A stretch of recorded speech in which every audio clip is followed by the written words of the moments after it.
It's Father Francis, the faith guy, and this is Sunday Drive-By Homilies.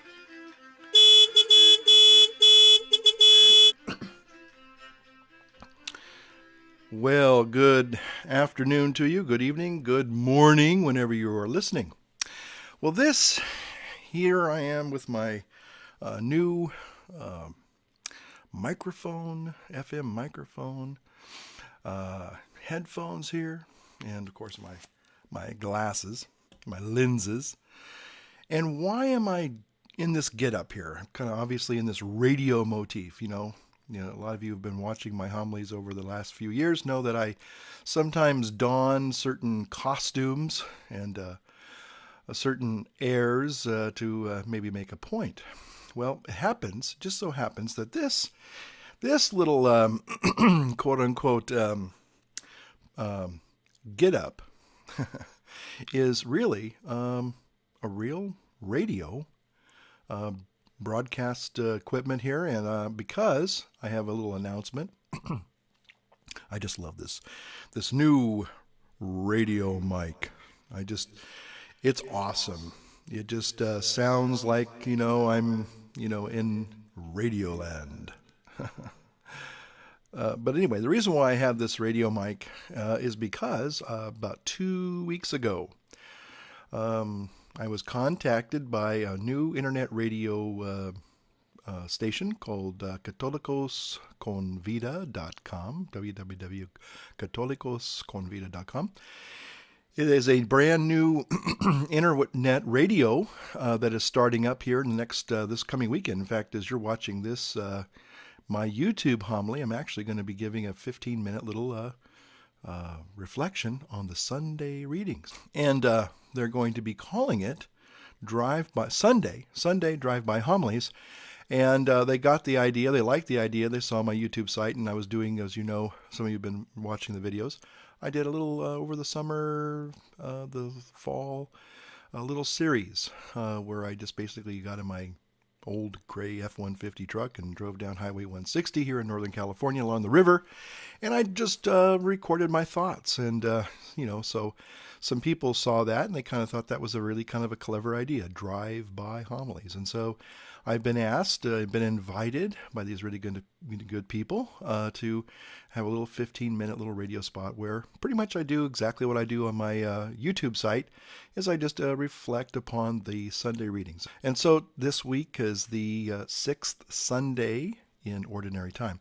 If you are interested in just listening to I'm kind of going to be doing pretty much staying on track with the readings. Of course, they're going to be the same readings, of course, but my reflections will probably be pretty much the same. So whether you're watching on YouTube or you're actually coming to Good Shepherd Parish, or you're listening on catolicosconvida.com, you're going to pretty much hear the same message, although there will be some fluctuations and variations, so that's to be said. Well, here we are with this radio gear, and I got let me just show you this here real quick because I'm kind of excited about it. It's not the greatest thing in the world, but I am pretty excited about it. Let me get my little camera here. Oh, taking off here. Here we go, flying around, and I'm just going to show you the little radio setup here. There we are. Here's my mic here with my pop shield there. This is a Technica mic, and over here is a Heath and Allen soundboard. Kind of zoom in there with the Heath and Allen soundboard. I really like this. It's got lots of little special effects, and it's awesome. I really love it. And then everything gets basically simply plugged right into my 17-inch iMac, my little work pony, my beloved little 17-inch iMac. That's the one that started it all off. So here we are. We're going back here into the little studio. Probably come into focus here, land the little helicopter, and there we are. So radio. Wow. Let me just kind of step back and just share with you just a little personal reflection about radio. When I was younger, many years younger, I always kind of wanted to have a radio gig, but I just never had the opportunity. But my best buddy, Don Bonet, oops, I shouldn't say his last name. But anyway, my best buddy, Don, he actually got a chance to be a radio announcer for a Christian program that was airing on Saturday nights and Sunday nights at our little hometown radio station, KAHI, later to be known as FM AM 950, FM 101. And it was called the Nightlight program. And it was kind of a interesting, just a Christian contemporary music format. But I'll never forget he asked me to go there a couple times and just to watch him, check the signal strength and make sure that the antenna was pointed in the right direction to the market audience, and checking, getting his copy for the news, because he would announce the news, the weather, the sports, even I think stock market quotes and the latest headlines. And then he would have his programs for he announcing the songs that would be playing that evening. So it was really kind of an interesting thing. And so later in life we started calling him, Don Bonet, the ex-radio DJ. So. But anyway, I was always kind of envious because he actually got a chance to broadcast. And, if you were a young guy back then and, were into stereos and sound equipment and bands and, even DJs, I guess, that they don't, now DJs are kind of like, the rage and, really doing cool stuff and, popping the vinyl and all this cool stuff. But anyway, it was really interesting. The reason why I guess I talk a little bit about radio in such fond ways is because we kind of come full circle. We started off, radio's over 100 years old with invention. And then, of course, we went from radio to TV. And then with the advent of the personal computers, we began to have email and then the internet. And now, which I think is fascinating, is come all the way back full circle back to radio. Except now it's independent, kind of renegade radio. Renegade radio. Let's do this here. Renegade radio. Had to do that. Because now it's on the internet. And anybody with a little bit of internet experience and some radio experience and HTML experience and, TriCasting experience, you too can actually set up your own radio station, from your own room, So anyway, but I thought about that because today in the readings, we talk about the Sermon on the Mount. We have a continuation of the Sermon on the Mount. And when I think about sermons and homilies, well, certainly they're important. And I think it's a wonderful time for a priest or a deacon, pastor, bishop, to really be able to have. It's a very unique, privileged position that you get because you get a chance to talk to hundreds, even thousands of people on a weekend. And, they're kind of forced to listen to you. So you better be pretty good, at least have something to say. And that's one of the things about this new microphone. It picks up every little crack and wheeze in my voice. So I'm always more self-conscious now that I've got this new mic. But homilies, in and of themselves, I think, Jesus gave, the Sermon on the Mount, and he spoke to hundreds, if not thousands of people, and he didn't have a microphone, He didn't have a PA system, he didn't have, a broadcast frequency. He didn't have, an internet provider. He just, with his own unaided voice, was able to speak these wonderful, beautiful words, which we call the Sermon on the Mount. And the Sermon on the Mount is actually kind of broken into different parts. The first part's the Beatitudes, which celebrated last Sunday. Now this Sunday we get a little more, shall we say, adult, okay? Because Jesus is really going to come at the religious people and really lay bare their naked hearts. Wow. Okay, but more about that in just a moment. And so, but when I think about radio and internet and radio, the goal of the internet was supposedly to, interconnect, the world, and share information. And in some ways, it does that. It does it millions of times a second, probably all throughout the world, unless you're living in Egypt. They have an internet off switch, isn't that interesting? Turn the internet off. Maybe in some places that might be a good idea. I don't know. But if you want more commentary on that, just listen to Leo Laporte, the tech guy. I love Leo Laporte. Okay, got that out of my system. So anyway, when we think about, the internet, part of it is supposed to bring this kind of instantaneous, interconnectedness. And when you think about a homily, in church, the sad thing is that, and I have to be honest, sometimes, maybe I say something that might relate to somebody, but by and large, the homily is more of a formal kind of presentation of it's kind of like a specialized speech, really, when you stop and think about it. And sometimes those types of ways of communicating, although probably in years past, they were very good, and maybe some people certainly were really gifted orators.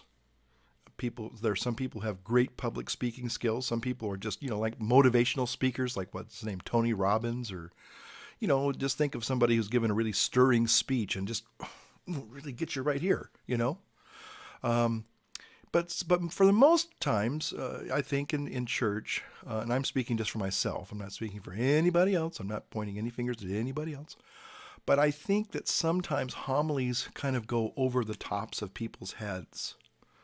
Because, and it's not that we're trying to not connect, we really want to connect, but the problem is that sometimes we talk about mysteries and we talk about difficult subjects that sometimes people really don't want to listen to, and they're kind of already predisposed to kind of like, turn the volume down.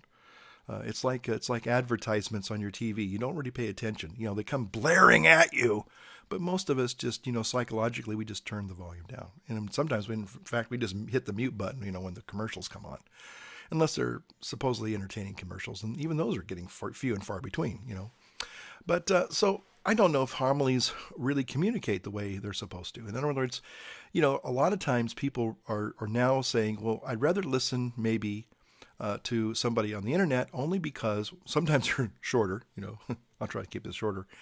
And but the thing that they have is not just, it's not immediate, but it's also intimate. I'm talking to you, whoever you are, whoever you are watching right this moment.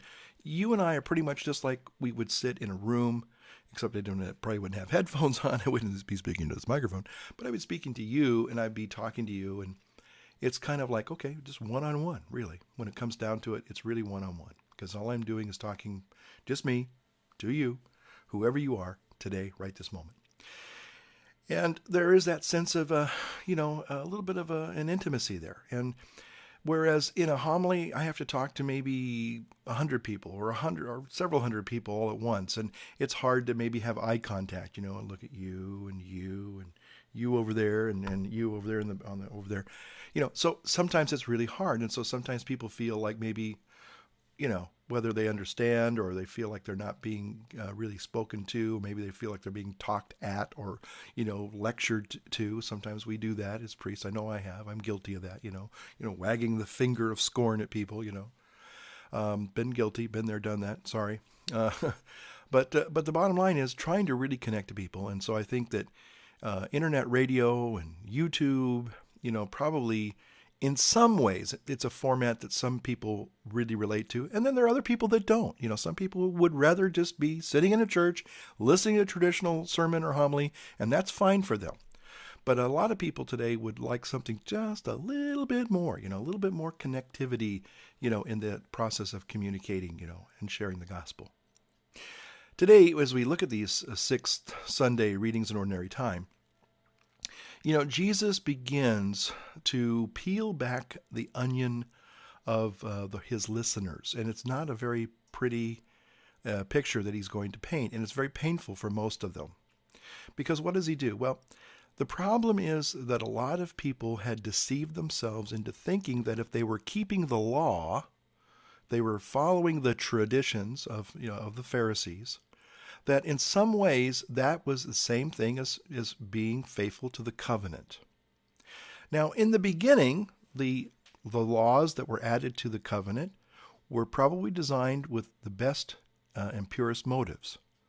In other words, the greatest thing for a Jewish believer was to keep the covenant and not to be guilty of breaking any of the commandments, okay? Because, that was God's precious sacrament, if you will, his oaths, and he wanted his people to live in a good relationship. But unfortunately, as they began to kind of, well, what does it mean to work on the Sabbath, And then they began to literally measure it out. They kind of quantified all these things, If you walked so many steps on a Sunday, you broke the commandment. If you didn't if you didn't purify the vessels or your hands in a certain order, in a certain way, you broke the commandments, okay? So all of a sudden what happens, and it's very subtle, it's like the old saying, putting the frog in the pot of water on the stove and turning it up slowly.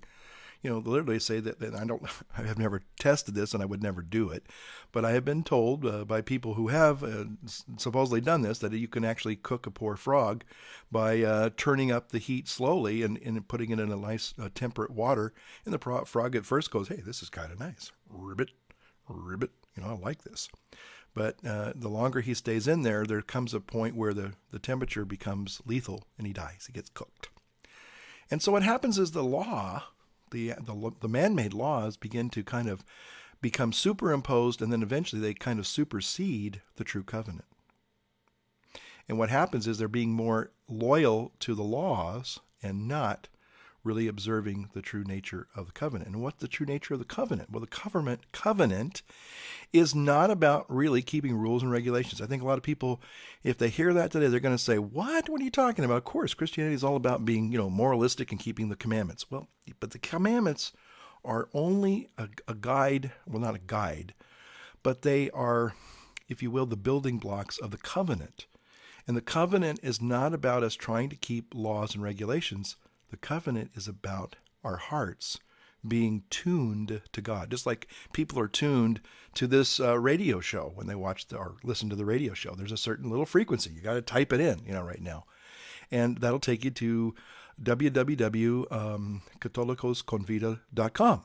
But it's like a 5, 7, 8-digit number that you got to plug in. Okay, that's the frequency number on the internet. So anyway, or just like any other radio station, you got to tune in the frequency.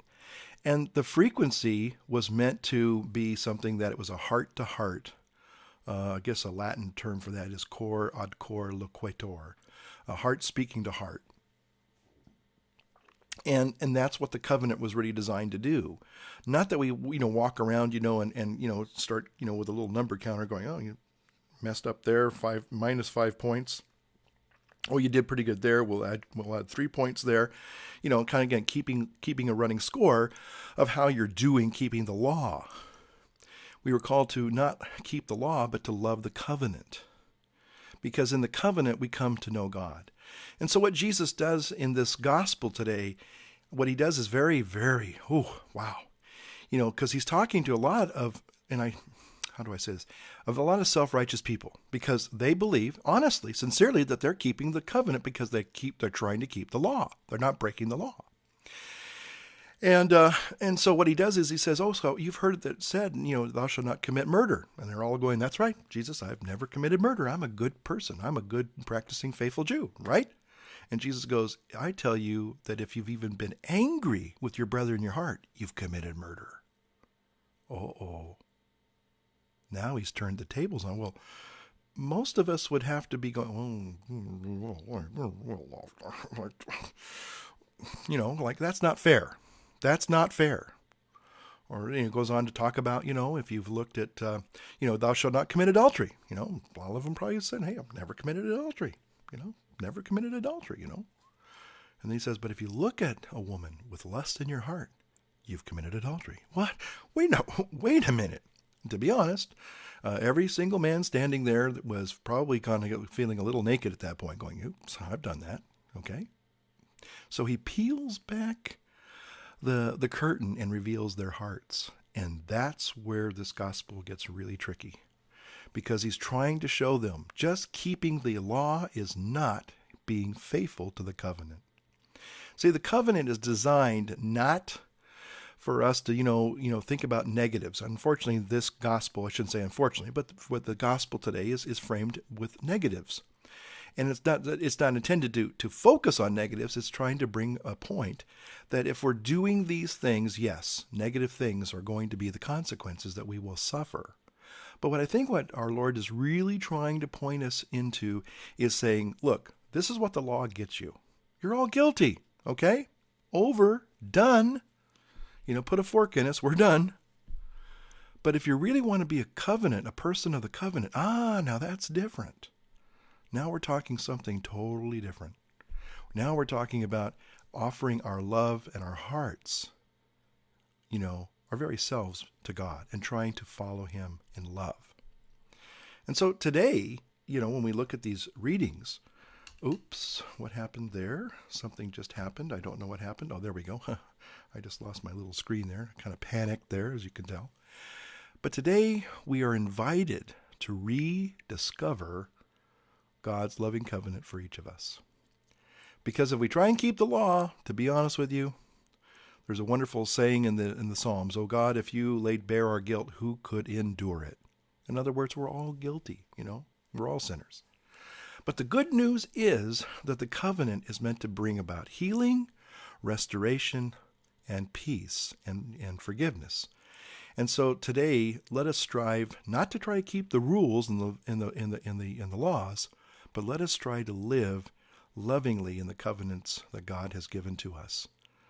May God bless you today, and thanks for listening. And again, I'll post right down here, if I can, the new radio station, if you care to listen. But again, it's going to be pretty much the same message, and so maybe you might feel that's a little redundant.